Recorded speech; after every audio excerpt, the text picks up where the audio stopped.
little girl, get on home. I know what time you're supposed to pass through here. You are late coming home from school. Now go on home. I'm going to watch you until you get to your driveway.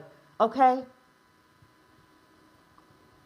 Thelma Smith, get from behind that car. Get away from that car. Don't you know you're not supposed to go to that car?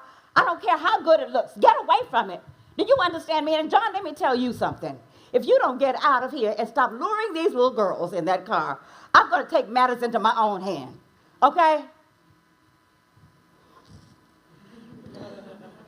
Isn't she sweet? Do you see that little girl walking her granddaddy to the store or to church? He's blind. And I'm going to stand right here and make sure they get across the street. Okay. You see, I was raised in a watching community. That taxi cab driver was watching me because I was late going home from school. The woman who talked to me about the car, who scolded me, came out of her dentist office and shook her finger in my face. And then Dr. Chisholm, the eye doctor on our street, watched us and watched me as I crossed the street with my great-grandfather.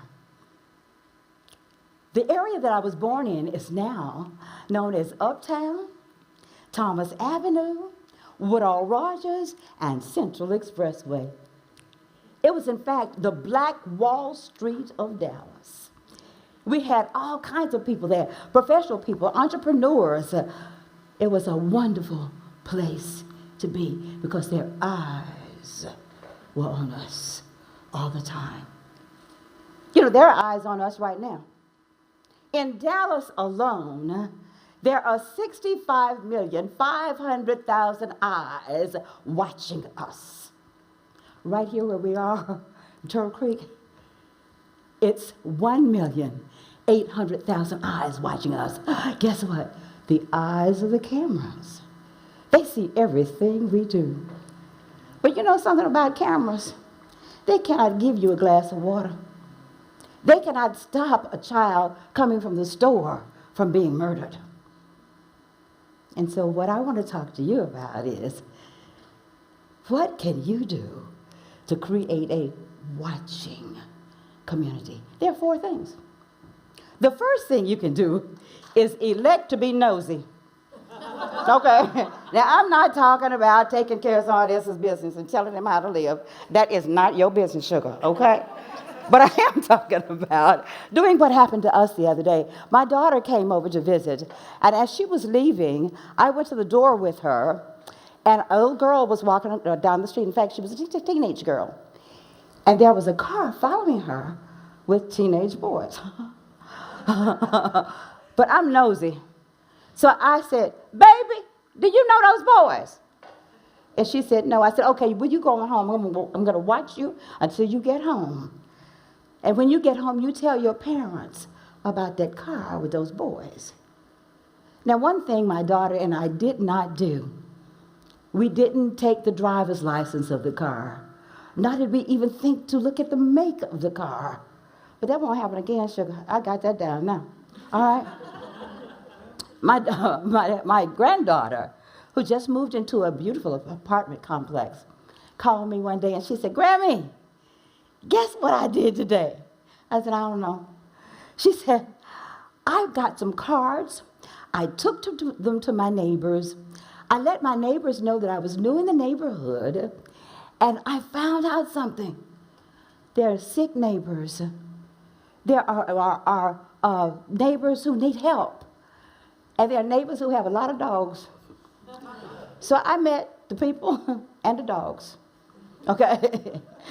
So you see, that's a sweet kind of nosiness. I'm not talking about taking care of somebody's business. I'm talking about being available to help in your community. The next thing is to yell at your neighbor's children. Okay, now I know you don't think like that, but the deal is, my neighbor's children were playing, and they're little children, so they ride their tricycles. And I saw the mother one day dash into the house. Maybe she left a pot on the stove or something, I don't know. But I'm nosy, so I'm watching. And I saw this rambunctious little girl decide, oh, this is my chance to ride the tricycle in the street. And so I hollered out of my door again, baby, and she started in the street. Don't go in the street, honey. Don't go in the street. That's not safe, okay? All right. That was a safety yell. But sometimes we can just do a friendship yell. Your neighbor is coming out of the driveway and you're getting ready to leave out too. And you can just say, hey, Martha, thank you so much for picking up my mail the other day. You know what? Have a good day today. Maybe there are kids walking. And the kids are walking and laughing and having a good time, all right? Let them know you're watching. Hey, sweethearts, I see you coming home from school. I'm so glad you're staying in school. Now study hard, okay? Those are some things you can do to yell without being, abusive, if you will. The next thing to do is to elevate pride in your community. My husband and I went to see in fact, we went to our neighborhood club. And when we went there, not a club, I'm talking about a group of people in the neighborhood, okay? We went to that, and I learned so many things. I learned why that police officer is always right there on the corner. I learned about the neighborhood watch. I learned about somebody who had a knee replacement, okay? And folks that die, new babies that come in, all of that. I learned about that because I want to take pride in the neighborhood and know what's going on.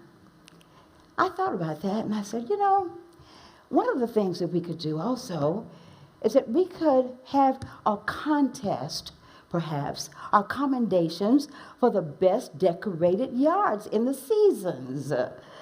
We also have something called the grapevine. Something happened the other day and somebody drove over to my house, but the grapevine really consists of telephone and tell a woman, okay? Oh, goodness. And as you elevate pride, also, look into the neighborhood. See if you see a yard that it has been kept, but it isn't kept now. Call and see what's going on. If there are papers that are accumulating there, you can do that. The next thing you can do is just stand. I heard that if you don't stand for something, you're going to fall for anything.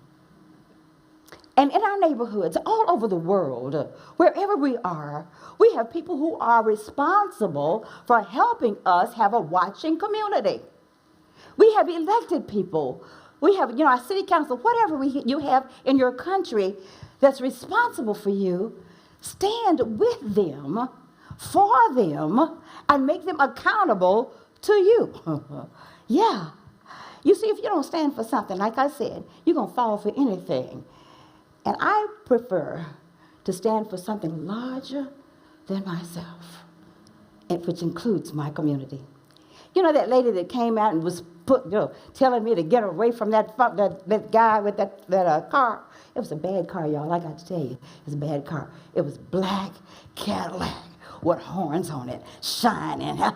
And I was curious. But anyway, she came out and she said to me, Thelma Smith, you are a smart young lady. You're attractive, and you're going to be successful in your life. I'm here to watch you, to help you, to encourage you.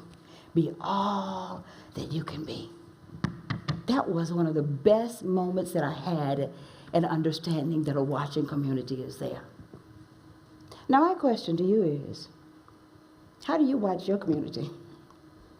What can you do to foster pride and all of that in your community? Oh, just look me in the eye. Because I need to see from your eyes what you are going to do to create and maintain a watching community.